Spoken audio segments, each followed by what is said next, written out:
Assalamualaikum warahmatullahi wabarakatuh. Halo semua.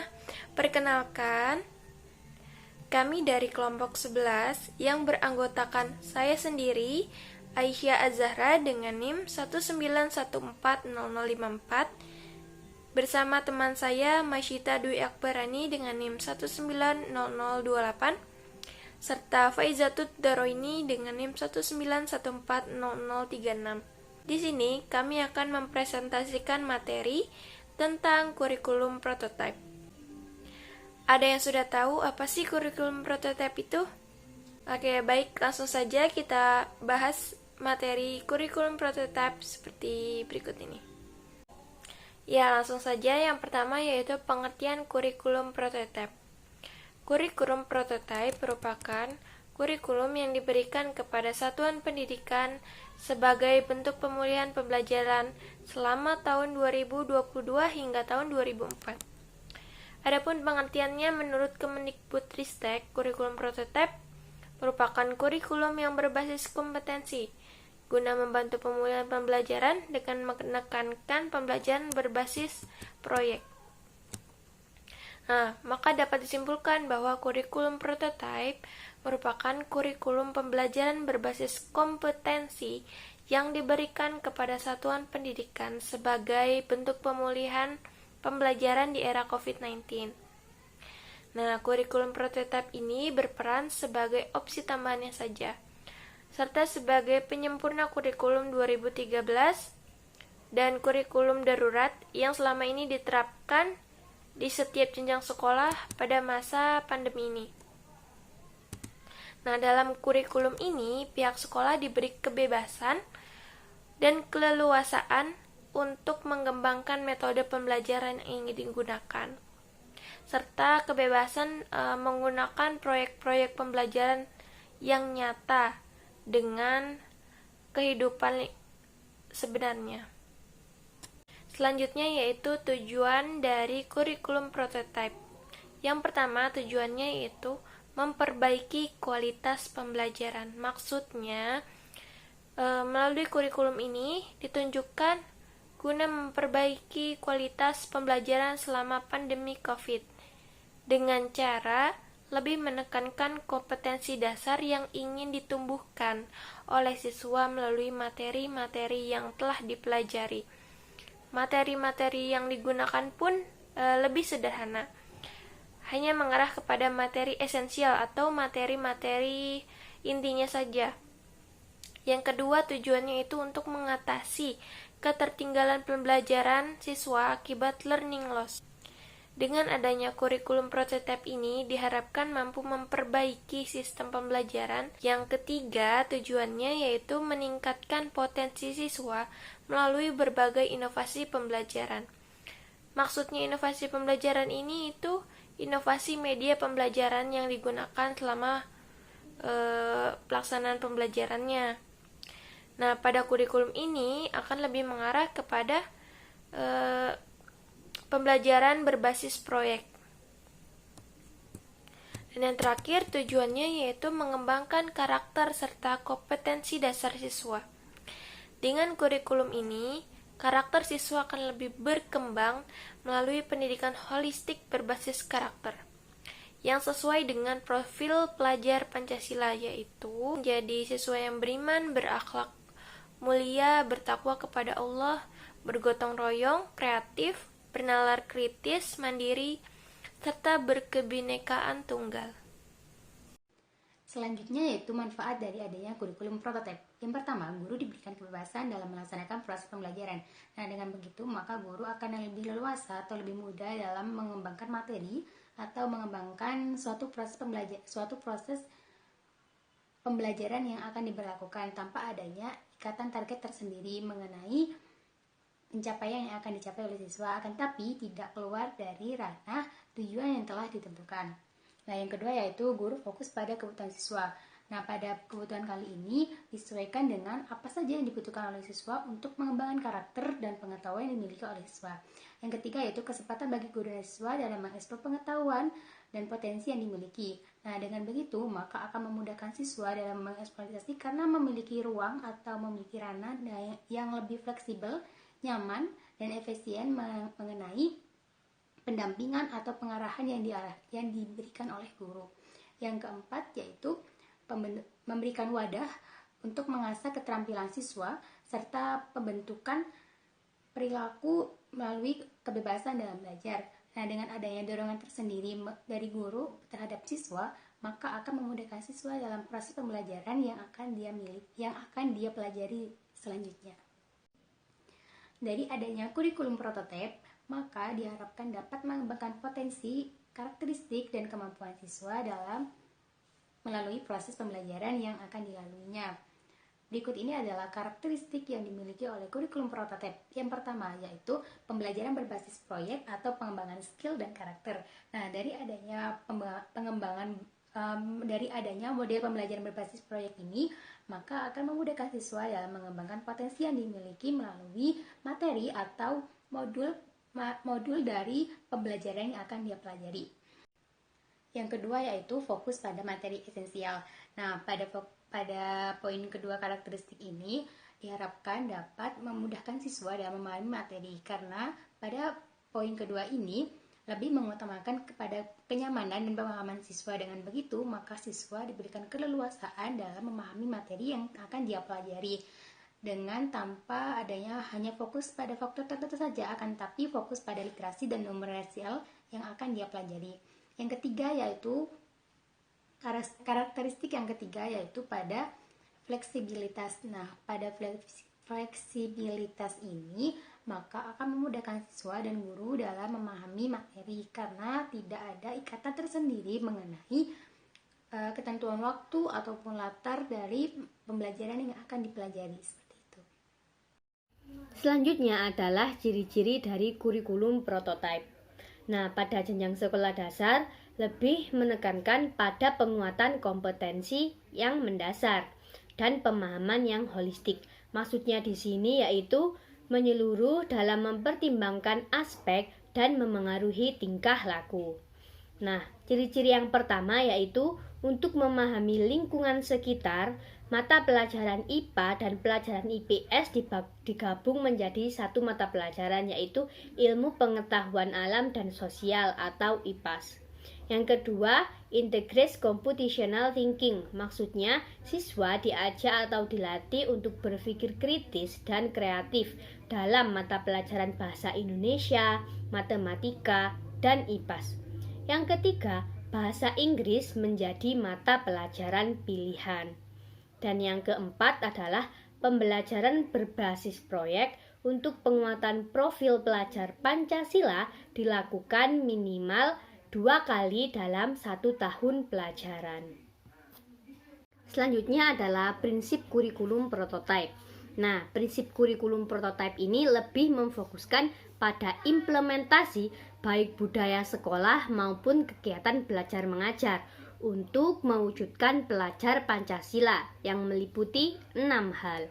Yang pertama adalah beriman dan bertakwa kepada Tuhan Yang Maha Esa yang diwujudkan dengan akhlak yang mulia. Yang kedua, berkebinekaan global, maksudnya dapat mengenal dan menghargai budaya. Selain itu, dapat berkomunikasi dan berinteraksi antar budaya. Yang ketiga adalah mandiri. Pelajar Indonesia memiliki kesadaran diri dalam situasi yang sedang dihadapi. Yang keempat, bergotong royong. Bergotong royong maksudnya dengan melakukan kerjasama, memiliki kepedulian yang tinggi sesama teman dan saling berbagi. Yang kelima, bernalar kritis. Ciri pelajar Indonesia yang perlu memperoleh dan memproses informasi serta gagasan yang baik, lalu dianalisa dan mengevaluasinya, kemudian merefleksikan pemikiran dan proses berpikirnya. Lalu yang keenam dan yang terakhir ya adalah kreatif. Nah, pelajar yang bisa menghasilkan gagasan atau karya dan tindakan yang orisinil atau yang asli, memiliki keluasan berpikir dalam mencari alternatif solusi dari permasalahan yang sedang dihadapi. Selanjutnya adalah rencana pelaksanaan pembelajaran tematik. Model pembelajarannya berbasis proyek atau project based learning. Nah, ini di sekolah MI Al-Muhajirin.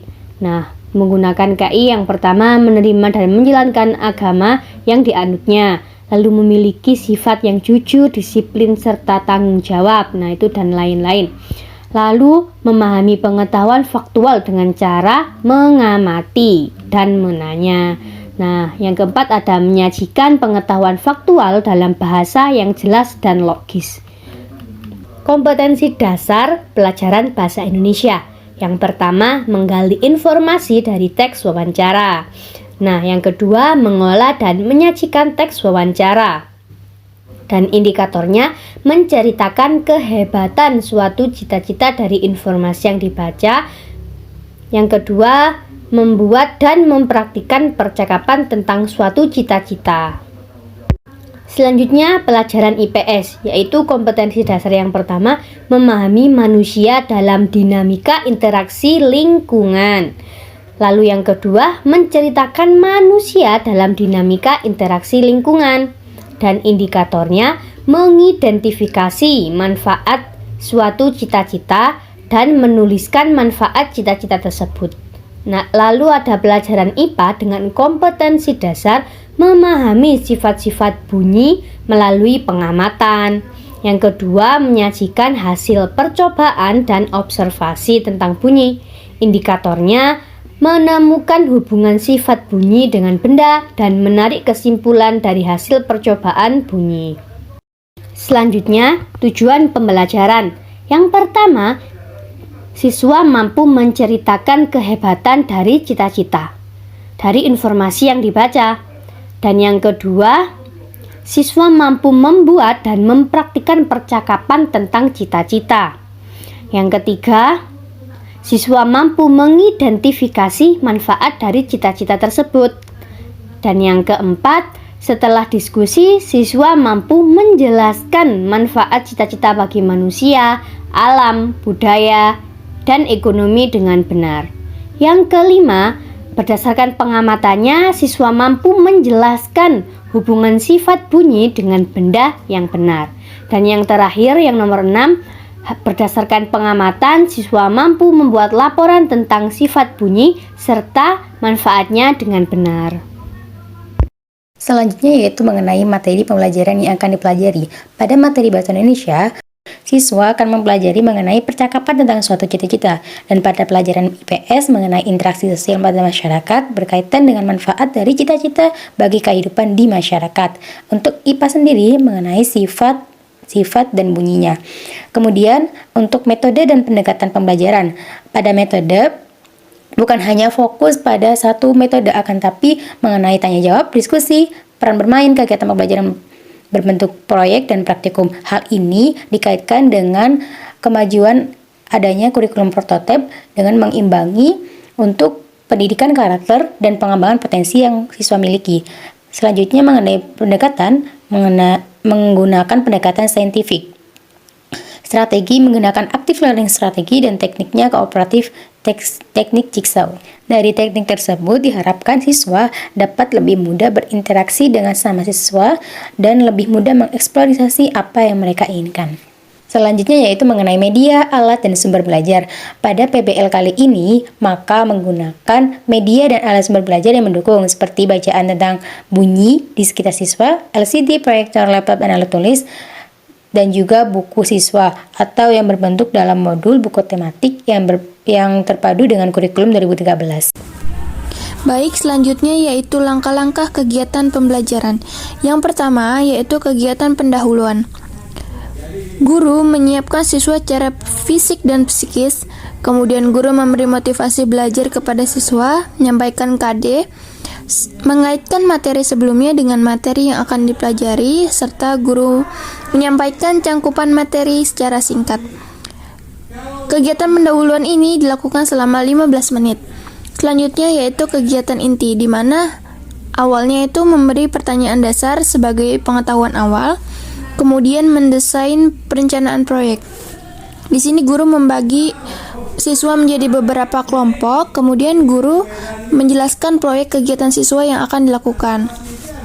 Ada 2 kegiatan proyek yang akan dilakukan, yaitu yang pertama percakapan tentang cita-cita, kemudian membuat sebuah trompet. Selanjutnya yaitu guru melakukan monitoring sesuai dengan rubrik yang telah dibuat. Kemudian kegiatan menguji hasil. Di sini guru meminta perwakilan dari setiap kelompok untuk maju ke depan mempresentasikan hasil proyek yang telah dibuat. Kemudian guru memberikan umpan balik dari hasil presentasi siswa. Kegiatan selanjutnya mengevaluasi pengalaman. Di sini guru menyampaikan kesimpulan dari hasil percobaan yang dilakukan siswa, kemudian merefleksi seluruh proses kegiatannya. Kegiatan yang terakhir yaitu penutup. Di sini guru bersama siswa merefleksi untuk mengevaluasi kegiatan. Yang pertama, membimbing siswa menemukan sifat-sifat bunyi. Yang kedua yaitu melakukan penilaian dan refleksi. Adapun penilaiannya, yang pertama ada penilaian kognitif. Apakah siswa paham dengan materi yang diajarkan? Kemudian ada afektif, apakah minat dan motivasi siswa ini akan bertambah, seperti itu. Selanjutnya yaitu penilaian psikomotorik. Di sini penilaiannya dilihat dari cara siswa berkomunikasi, berinteraksi selama proses pembelajaran. Kemudian ada kegiatan tindak lanjut. Misalnya, guru menginstruksikan kepada siswa untuk bekerja sama dengan orang tua di rumah untuk mendiskusikan, misalnya bagaimana peran televisi dalam membantu mewujudkan peran cita-citanya dan lain sebagainya. Kemudian kegiatan menginformasikan rencana pembelajaran untuk pertemuan berikutnya. Dan yang terakhir, guru menutup pembelajaran dengan berdoa dan membaca hamdalah. Terima kasih. Mohon maaf apabila terdapat kesalahan kata ataupun informasi dari apa yang telah kami sampaikan. Mohon maaf. Wassalamualaikum warahmatullahi wabarakatuh.